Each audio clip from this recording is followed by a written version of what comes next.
हाँ, ध्यान से सुने। मत्ती की पुस्तक उसका 6 अध्याय और उसकी 27वीं आयत में परमेश्वर का वचन क्या कहता है। ये ध्यान रखें कि आज का टॉपिक है परमेश्वर हमारा ध्यान रखता है।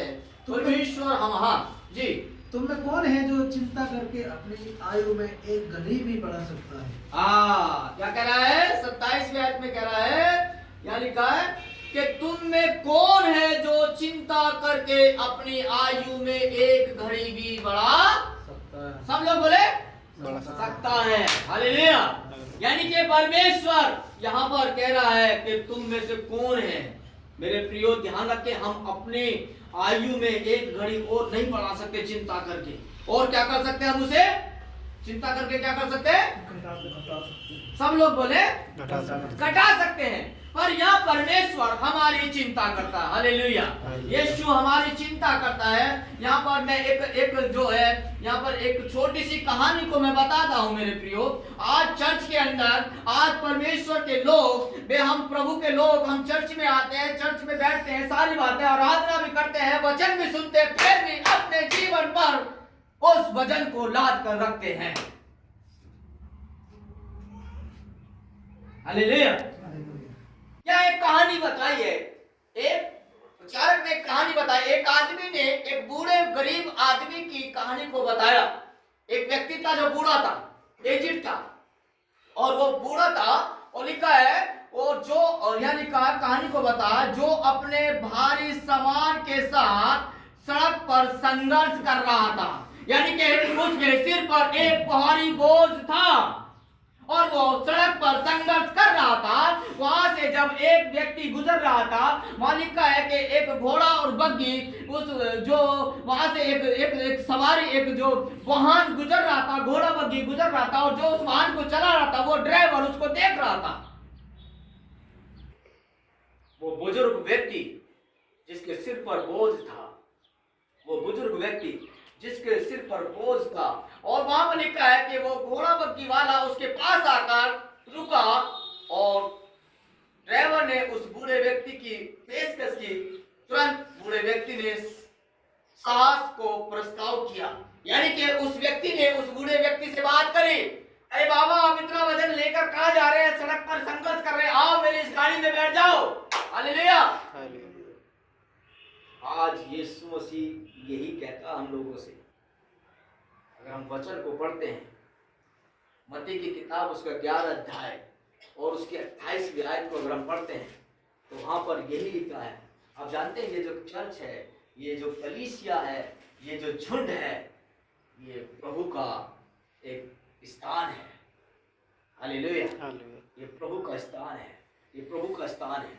और उसमें लिखा है, प्रभु का वचन क्या कहता है, उसका 11 अध्याय और उसके 28वीं आयत में, यहाँ पर अगर हम पढ़ते हैं, हाँ, पर यदि मैं परमेश्वर, मत्ती 11 उसका 28, हे सब परिश्रम करने वाले, हाँ ध्यान से सुने, हाँ क्या लिखा है, सब परिश्रम करने वालों और बोझ से दबे हुए लोगों, बोझ से दबे हुए लोगों, मेरे पास आओ, मेरे पास आओ। हालेलुया। किसने कहा ये बात? परमेश्वर ने, प्रभु यीशु मसीह ने कहा। इस व्यक्ति के जीवन पर, इस व्यक्ति के सिर पर एक बहुत बड़े बोझ की गठरी रखी हुई थी, और यह जीवन में संघर्ष कर रहा था, सड़क पर संघर्ष कर रहा था। वहां से एक घोड़ा बग्गी गुजर कर जा रही थी, और उस व्यक्ति ने उससे कहा, हे बाबा, तू इतना संघर्ष कर रहा है। और उस बूढ़े व्यक्ति ने उस बग्गी वाले का प्रस्ताव को स्वीकार किया, और वो उसकी बग्गी में आकर क्या हो गया? बैठ गया। बैठ गया। Hallelujah, hallelujah. जब वो कुछ दूर पर चला, तो उस बग्गी के ड्राइवर ने देखा कि बाबा अब भी बोझ में दबा हुआ है। मैं कहानी को बता रहा हूं आपको। बाबा के सिर पर अभी भी बोझ है। यहाँ लिखा है कि उसके सिर पर अभी भी भारी बोझ में है। ड्राइवर ने उस बूढ़े व्यक्ति को सुझाव दिया, इस भारी बोझ को नीचे रख दे। आज हम चर्च में, प्रार्थनाओं में आते हैं, हम अपने साथ में बोझ को लाते हैं। हालेलुया। हम बोझ को लाते हैं, पर हम जैसा ला रहे हैं आकर हम बैठ गए। इस व्यक्ति ने क्या किया मेरे प्रियो, इसको एक साधन मिला, इसके सिर पर बोझ था, ये उस बोझ को लेकर चल रहा था, इसको एक सवारी मिली। ओ परंतु ये बताती कहानी ये बताती है कि ये उस बैलगाड़ी में उस घोड़ा बग्घी में बैठ गया, फिर भी अपने सिर पर इसने गठरी को रखे हुआ था। और ड्राइवर ने कहा, बाबा तुम ये क्या कर रहे हो, इस बोझ को यहां रख दो नीचे। मैं बताना क्या चाहता हूं मेरे प्रियो, हमारे जीवन में समस्याएं हैं, परंतु प्रभु यीशु मसीह ने कहा, ध्यान से सुने, हे बोझ से दबे हुए लोगों, हे संसार के तमाम लोगों जो तुम परिस्थितियों में दबे हुए हैं, हम तुम परिस्थितियों में दबे हुए हैं, हम चर्च में आ जाते हैं, हम अपने बोझ को प्रभु को नहीं देते हैं। हालेलुया, हम अपने बोझ को परमेश्वर को नहीं सौंपते हैं, हम अपनी परिस्थितियों को परमेश्वर को नहीं सौंपते हैं। और यानी का है, यानी का बोझ को नीचे रख देना चाहिए। बूढ़े व्यक्ति ड्राइवर की अतिरिक्त बोझ उठाने नहीं देना चाहता था। उस बूढ़े दयालु आदमी को मालूम नहीं है कि वे उसके सामने सामान को ले जा रहा था, उस आदमी को भी नहीं पता।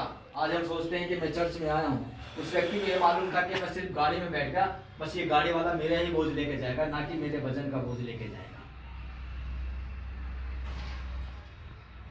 पर वो लिखा है कि वो इस चीज को नहीं समझ पा रहा। उसने कहा इस बोझ को नीचे रख दो। आज हम प्रभु यीशु मसीह यही कहता है, तुम इस बोझ को किसे दे दो, किसे दे दो, मुझे दे दो। हालेलुया, हालेलुया, इस बोझ को मुझे दे दो। मैंने तुम्हारे लिए कलवरी क्रूस पर दाम चुकाया है,